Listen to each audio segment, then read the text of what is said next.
Float is a very good technique for positioning the elements on a website. However, this is not a perfect technique. Float has its drawbacks that you need to know in order to be able to deal with them and work effectively with this property. In this video, I will show you 4 ways to deal with the float problems. From the simplest but also having some disadvantages to the best technique with practically no drawbacks. Unfortunately, the last and the best technique is also the most difficult to learn and requires concentration when learning about its concepts. So what are those 4 ways to deal with the disadvantages of the float property? First of all, using the overflow hidden property on the parent element. The second technique is to give the fixed height to the parent. These first 2 techniques have this disadvantage that they fix the height of the element rigidly, depriving us from the flexibility of fluent manipulation of its height. With the first technique, everything that is outside the parent will be invisible. And with the second one, we will not be able to smoothly increase the height of the element in any way. The third technique is to create an extra empty element in the HTML code. We only create it to give it a certain property, which is called clear both. This is a clearing property. It computes the height of all floating elements and indicates the end of the occurrence of such elements inside the parent. The best fourth technique of dealing with the floats is also using the clear both property, but it doesn't require creating an additional HTML element, so it doesn't clutter our code. To use the clear both property, the so-called pseudo element is used here, which we will talk about when we go over this technique. The first one, the easiest one, but also the most disadvantageous technique, is the fixed determination of the height of the parent element. Let's see it with an example. Our list items have the float left property, so even though we set their height, their parent element, which is UL, cannot see them, so it will not expand with them and will still have 0 height, making it invisible, unless we define its height manually to 100 pixels, as we can see on this slide. Now let's see it in an example. I've prepared a simple document. All we have in our body tag is the navigation with the use of the UL tag and the list items inside. Each item we have an anchor, as you can see right here. We have 5 list items, and after our navigation we have a section with some text in it. And as you probably know, this is how everything will behave and look by default. Let's zoom it a little bit and let's try to do something with it. Let's create a style tag in our head.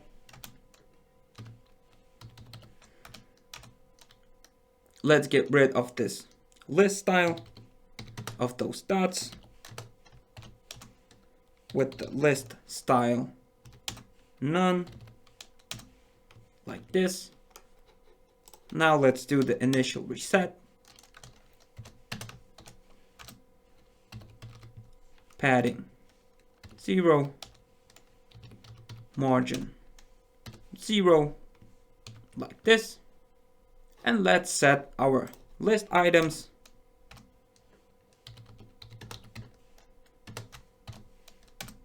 to be the floating elements with the float property and the left value. Let's save our file. And this is the effect we'll get. Now our list items are the floating elements, so their parent, which is the UL tag, doesn't see their height, so it doesn't expand and grow with them, so it has 0 height, which we can see in our DevTools, that our UL has 0 height, so as well its parent, which is the nav tag, which you can see, also have 0 height. And not only the parent of these elements doesn't see their height, but also our section after our navigation. Our section also doesn't see the height of these elements, so it tries to go to the beginning of the whole website, but then our section meets our navigation, our list items, because they are physically there.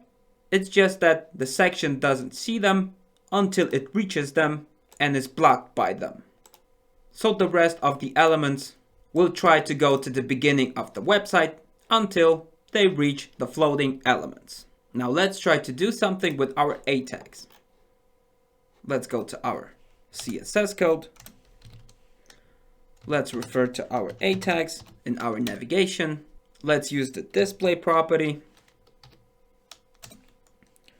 with the block value like this.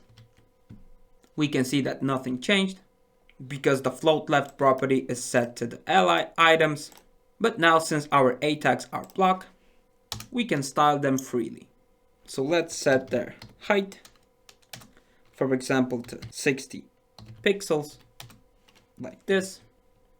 Now let's set their line height so the text inside them will be centered from the top and the bottom, as you can see right here. And let's use a margin property, for example, to 20 pixels to separate them from each other, like this. I'll zoom it out a little bit, and this is what we will get. Now let's try to change the background of our navigation.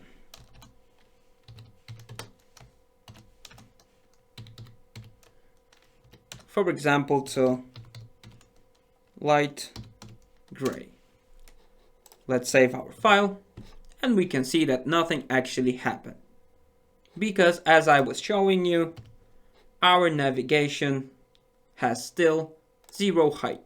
So there's nothing we can do with its background. The background is not visible because our whole element is not visible. It has no height. So what we can do is to set the fixed size of the height of our navigation. And let's take a look. The height of our A tags is 60 pixels and we have a margin 20 pixels from each side. So it will be 60 pixels plus 40 pixels of margin top and the bottom.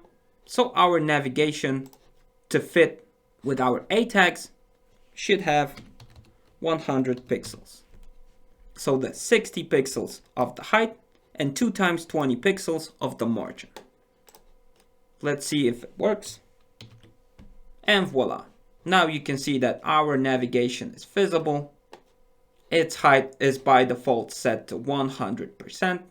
So our section starts as it should under our navigation.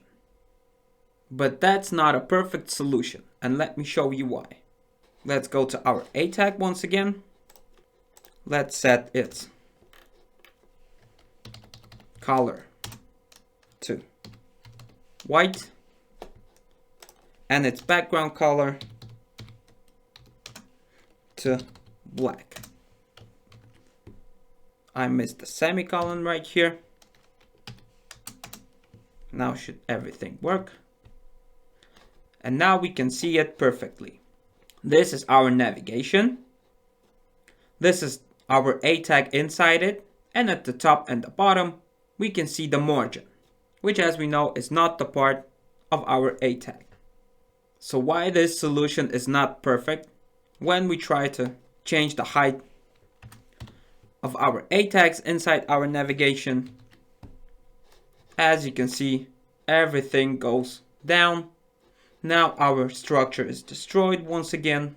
And then what we have to do is to manually compute the height of our elements, of their margin, and set it back to our navigation, which now should be 120 pixels. Save it once again, see if it works. And every time something changes in our A tag, set the navigation height once again. So it might be tedious and problematic. For some simple solutions, and if we know that our element has its fixed height, which will not be changed, this may work.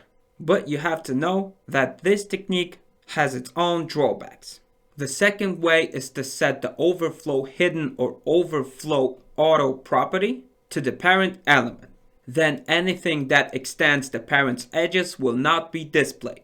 This allows the parent to compute the height of its children so that it can know where its edges are. We can set the overflow hidden property instead of our parent's height.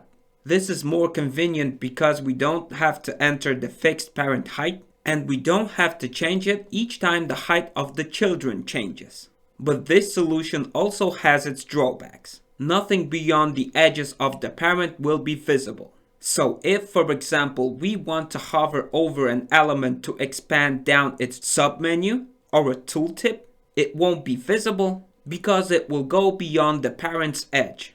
Now let's see this in practice. I modified our project a little bit. We still have our navigation in our body tag and a section with some text. But now in our nav tag, all we have are placed directly in it, the A tags. In our style tag, all I have is the style reset. So now let's try to style our navigation somehow.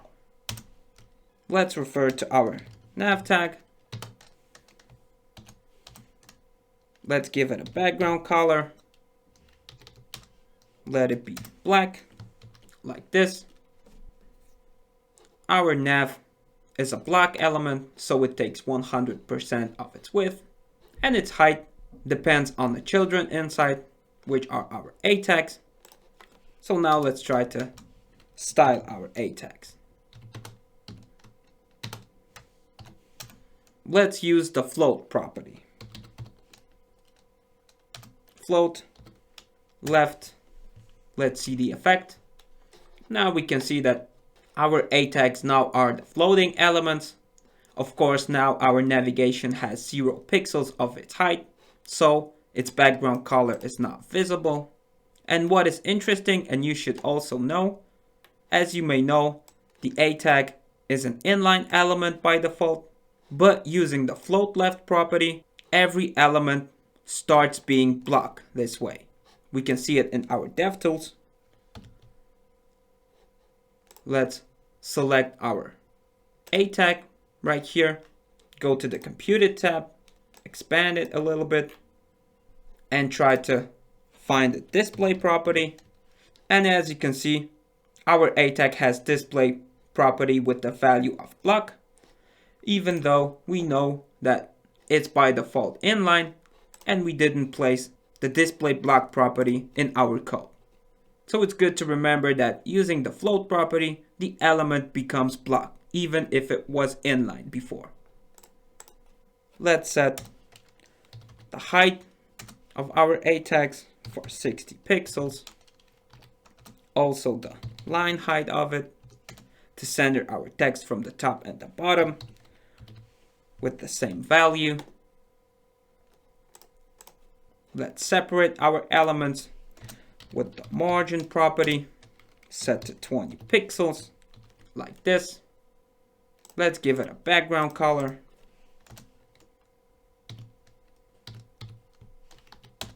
For example, to EEE. We can perfectly see where our A tag starts and where it ends. We can see those margins. But as we know and as we can see, our navigation has 0 pixels of its height because our element gets floated around this text and we can't see the background of our navigation. Now let's delete this height and this line height. And let's use some paddings for our A tags, for example, with the value of 30 pixels. Let's zoom it out a little bit.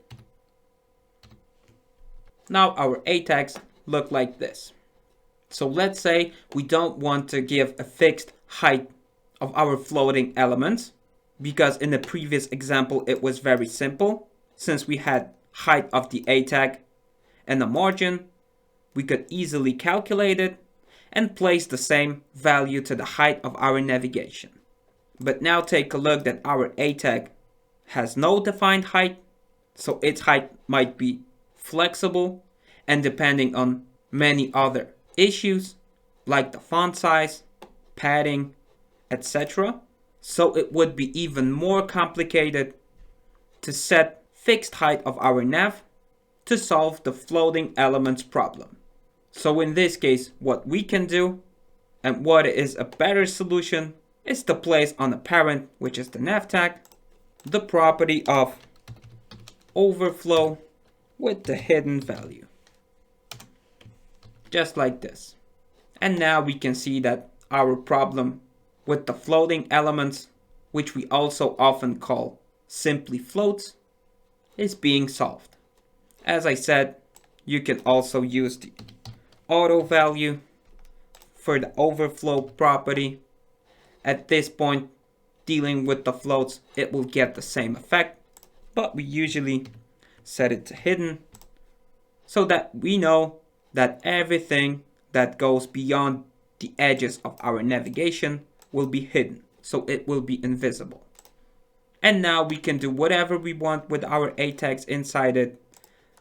Set more padding to it, for example 40 pixels, like this.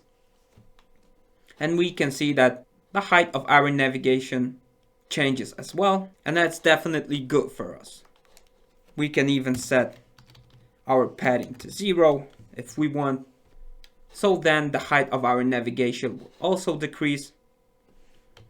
And this is exactly what at this point can solve the problems with the floats in our project. But this solution also have its drawbacks. Everything that goes beyond the edges of our navigation will be invisible. So as I said before, if we would like to have a submenu or a tooltip expanding down after hovering on this element, it will not be visible. Let's say we want to hover on this item and the submenu with other positions will expand right here. It will not work with overflow hidden property. So as I said with the previous one, this solution may be good for some simpler structures, but we have to keep in mind that it's not perfect. To understand the third and fourth technique, we need to understand how the parent thinks about its children if they are the floating elements. If we have A elements that are the floats inside the nav element, the parent, which is the nav, waits for the information when the floating elements end to be able to compute their height, and by the way, its own height. Unfortunately, however, such information never reaches the parent. For this purpose, we use the clear property, most often with the value of both. This property tells the parent that the floating elements are over and their height can be computed. And how can this be done? Using the third technique, which is creating an additional empty HTML element at the end of the floating items, only to give it a clear property in CSS with the value of both. As we can see it on this slide, we have the list items and at the end the additional empty element, which in CSS we gave the clear property with the value of both. Value of both is most often used. As you know, float can be set to left or right. The clear property also, because it refers to the floating elements. However, using the value of both, we always clear the floating elements regardless of whether they were assigned to the right or to the left side.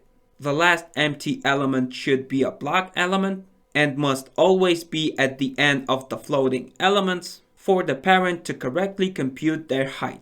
Now I want to show you this in practice. I've changed nothing in our project this time. All I did is I got rid of this overflow hidden property from our nav tag, so we can see we have the same problem. The background color, which is black, of our nav tag is not visible, and the text in our section floats around our nav tag. So now I want to show you the third way of dealing with the float problem in an example. Let's go to our nav tag. As you can see, we have a simple navigation, only the nav tag and the A tags inside it. So at the end of our floating elements, we create, for example, a div. It's important that it should be a block element, like this. And what I want to do is to give it a class of clear, so that our code can be readable. we already see what this class does, and we can easily refer to this class in our CSS. And even it's more convenient when we will have many containers with the floating elements inside, then in each of these containers at the last position as the last element, we can place this empty div with the class of clear, and it will do the same fixing stuff as it does in this our nav tag. So it's good to keep your code clean and readable. And I placed the div tag because it's block. In the presentation we could see simple empty li tag because it was in a list, and as we know, li's are still blocked by default. I didn't use an a tag because a tag is an inline element. Now what we want to do is to refer to our class of clear. It's also a convention if you place an empty element in your HTML to call it clear, since this name is recognizable, and many developers call these elements like this because the name is simple and it says what it actually does. And all we want to do in this element is to place clear property with the value of both. By default, for every element we have none value, but as we know, we want to clear our floats, and this should work perfectly fine for us, as you can see on your monitor right now. Now when we expand, for example, our A tags, everything expands automatically. You may say it's the same as with the overflow hidden property, but believe me, it's much more better. Now if we, for example, hover on this item and we want a sub menu to go down from it, or we want some tooltip to appear on the screen, we don't have to be worried that it will go under our parent and not be visible, because this way everything will work perfectly fine. The only disadvantage of this technique is that from the clarity of the code, we kind of literating our HTML by placing empty elements, not fitting elements in it. It's not an error, it's not a mistake, but now I will show you the fourth and the best technique, which has all the advantages of this one, which also based on the clear both property, but doesn't litter our HTML code, since we are not using empty HTML elements in it, but we use something called pseudo elements. The fourth solution is the most difficult to understand and master, but it is with no doubt the best. But to explain it, you need to know what pseudo elements are. In the HTML code, we create the elements. By creating a p tag in HTML, we get a p element in our document object model. However, not in HTML, but in CSS, we can create pseudo elements. And the fourth technique is to use the clear both property, not an additional empty element in HTML, which kind of clutters our code, but in CSS without creating unnecessary empty elements in HTML. So let's first figure out what a pseudo element is. A pseudo element, for example before or after, is an element that is created in CSS without the use of the HTML tags. A before or after pseudo element can be added to any HTML element that has an opening tag and a closing tag, for example a div. We will not add this kind of a pseudo element to an img tag because it's self-closing and does not have a closing tag. In the example, you can see the before pseudo element added to the div element. We indicate the pseudo elements in CSS with two colons, similarly to a pseudo class, for example hover, which we indicate with one colon. Inside the CSS rule for this element, we will create the content property. As the value, we can enter the text in quotation marks that we want to place in this element. If we leave empty quotes as the value for the content property, this element will be empty. But we have to place the content property with some value to create such a pseudo element. If we won't, the pseudo element will not be created at all. If we create such a record in a CSS code, we will create a new element on our website in a document object model. At the left side of the screen, you can see we created a div with the class of first, and inside it we created another div with the text of element. And now if we refer to the class of first in CSS and add to it a before pseudo element with 2 colons in front of it, we will create a pseudo element before, which will be created in DOM at the beginning of all the children inside this element. As you can see, in CSS, we use the content property with empty quotes and a display block property. We have to use display block property in such an element because it is inline by default, and as I told you before, the clear property only works in the block elements. Here you can see a use of the after pseudo element. In the opposite of the before pseudo element, after is always at the end of all the children of the element that we attach the after pseudo element in CSS. Once again, we are referring to the div with the class of first, so the after pseudo element will be created inside this element after all these children. Before element will be created always at the beginning. And here in our CSS rule, you can see that we use the content property with the empty quotes as the value, display block property, and of course our clear both property to clear our floating elements. We use the clear both property only in the after pseudo element because it will be always created at the end, and as we know, it has to be at the end of all the floating elements to be able to compute their height and their parent height. For each element that has an opening tag and a closing tag, we can create one before pseudo element and one after pseudo element. So we can have many different pseudo elements on our website. The before pseudo element will always be placed right after the opening tag of an element, and the after pseudo element will be placed just before the element's closing tag. Therefore, these pseudo elements cannot be created for elements with self-closing tags like img. Because the after pseudo element is always at the end, we can create it at the end of the floating elements and give it the clear both property to compute the height of the floats and their parent. Here we can see the use of the class of clearfix. We have a UL tag, which is our list, and the 3 ally elements, which are our list items.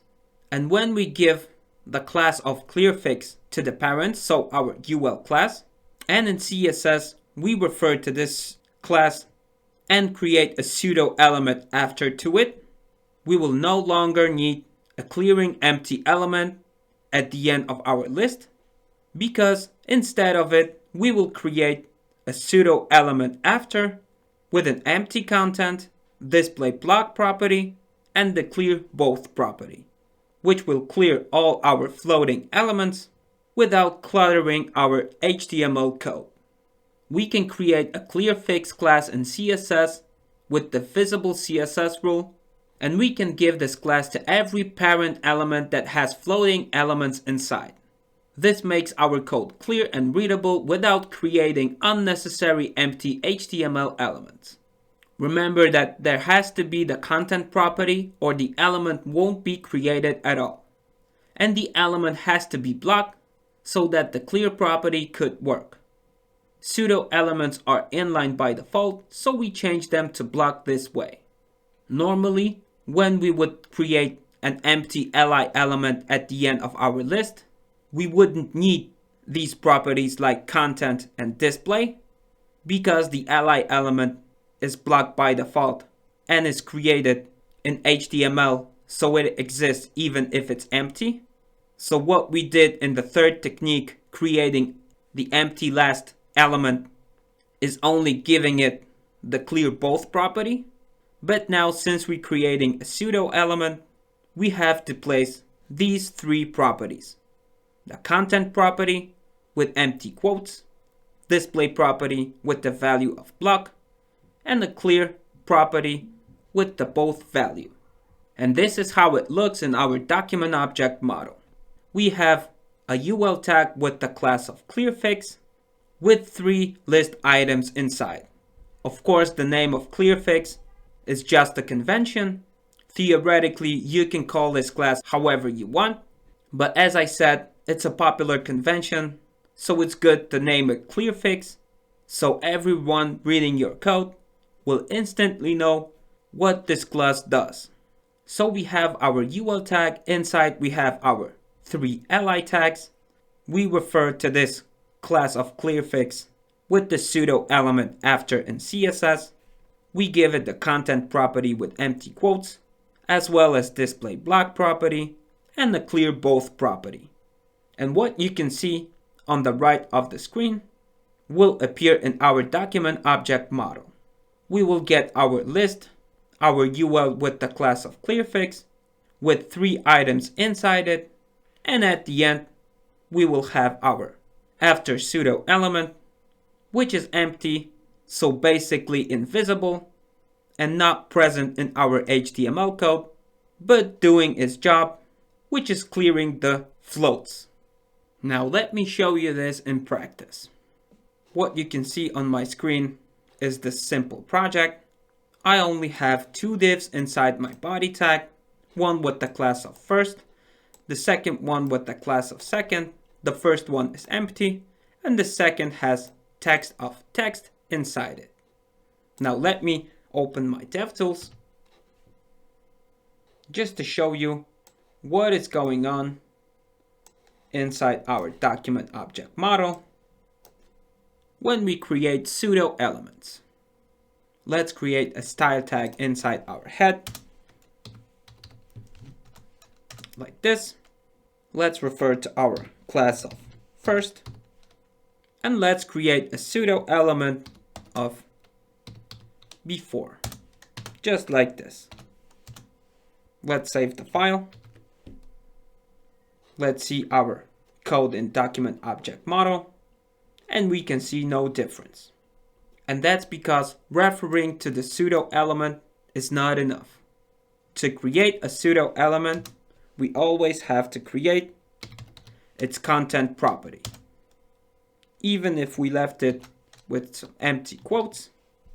Now when we save our file, we can see that we can open our div with the class of first, and inside it we have our pseudo element before.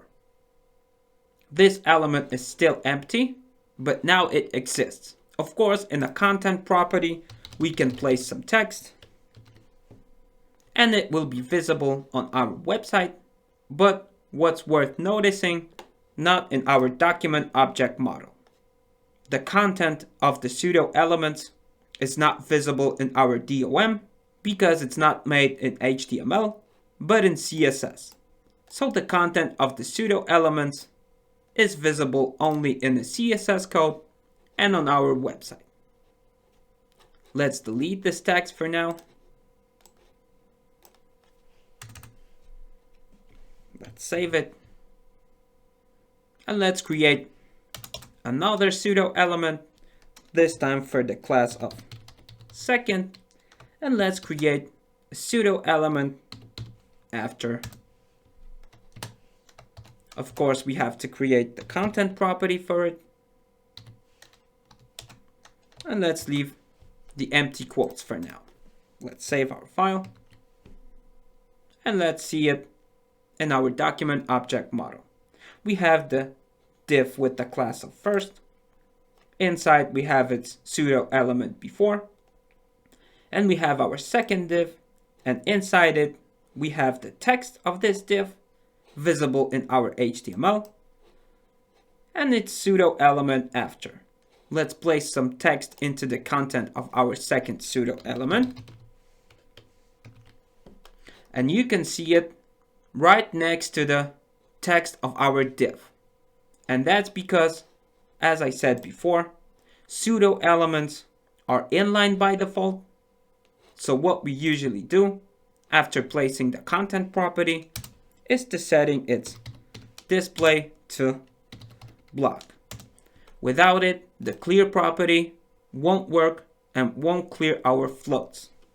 If we do, you can see the text goes to another line because now our after pseudo element is blocked. What's also interesting, if we go to our styles tab right here, but first selecting our pseudo element like this, let's select the second one, the after one. In our styles overlap, you can see they have their own selector, which you can style however you want, because they are treated by the browser as normal elements. The difference is that they are not created in the HTML, but in CSS. We can, for example, change its color to red, as you can see, change its background color to black, add some padding to it with no problem. Pseudo elements are treated by the browser as normal elements. Now let me delete those styles.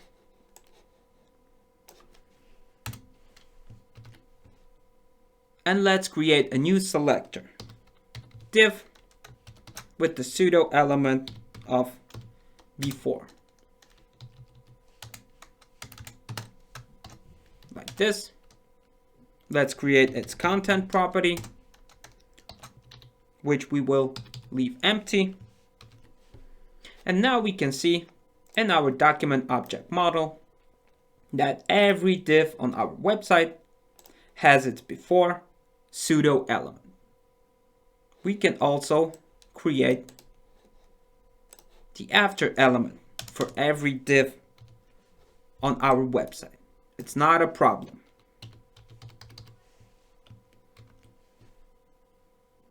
And now you can see that every div on our website has its before element and after element. As you can see with the second div, it has its before pseudo element, its own text, and after pseudo element. As we know, before element will be always at the beginning of this element, and the after element will be always at the end of it. And we can of course style them however we want. For example, with 50 pixels, height 50 pixels, background color red, like this. I'll copy it, go to the after pseudo element, change the background color to blue, and if we save our file, we will see nothing. And why we will see nothing? Because we can't set width and height to the inline elements, as we know. And as we know, pseudo elements are inline by default. So we have to change their display property to block. Then we will get this effect when we have before of the first div, after of the first div, before of the second div, its text, and after of the second div. Of course, we could use also inline block property if we want.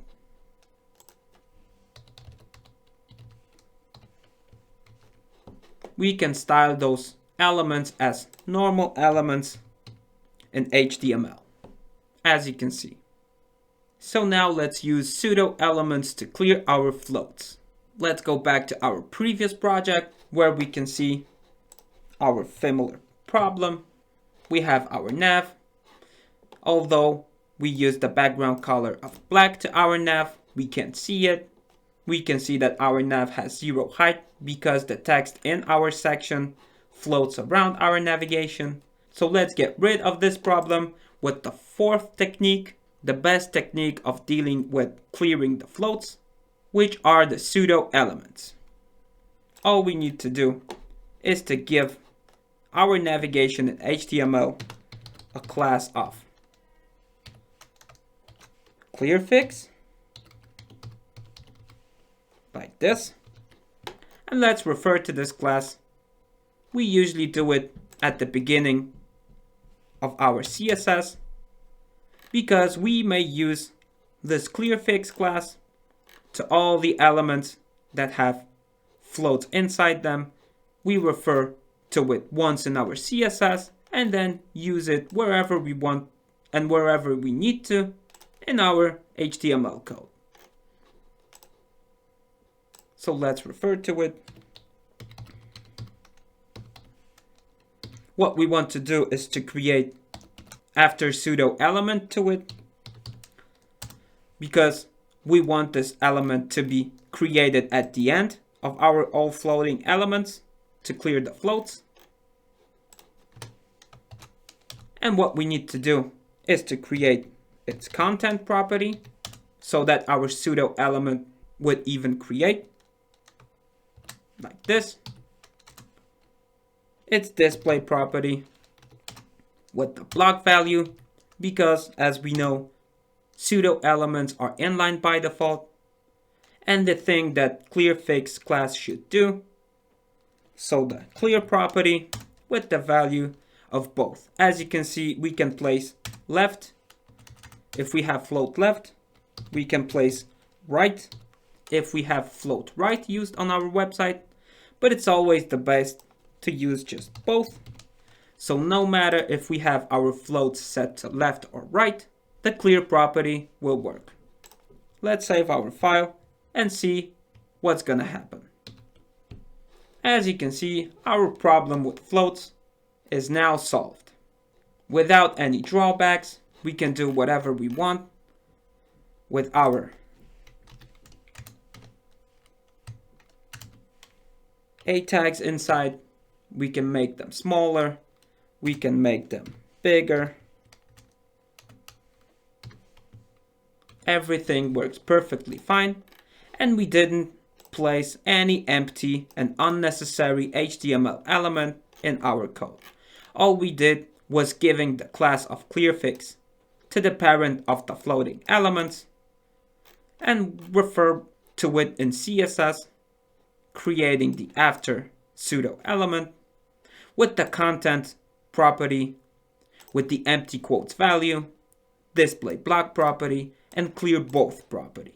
Let me show you also how it looks in our document object model. Let's open our nav tag, and we see all our A tags, all our items of the navigation, and at the end of it, we have our after pseudo element, because the parent has this class of clearfix, where we added after pseudo element to it in CSS.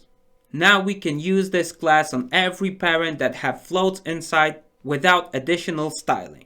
I know it might sound complicated for you right now, but we will use this technique many times, and believe me, it will be clear for you in no time, and you will be using it in your project as it is nothing.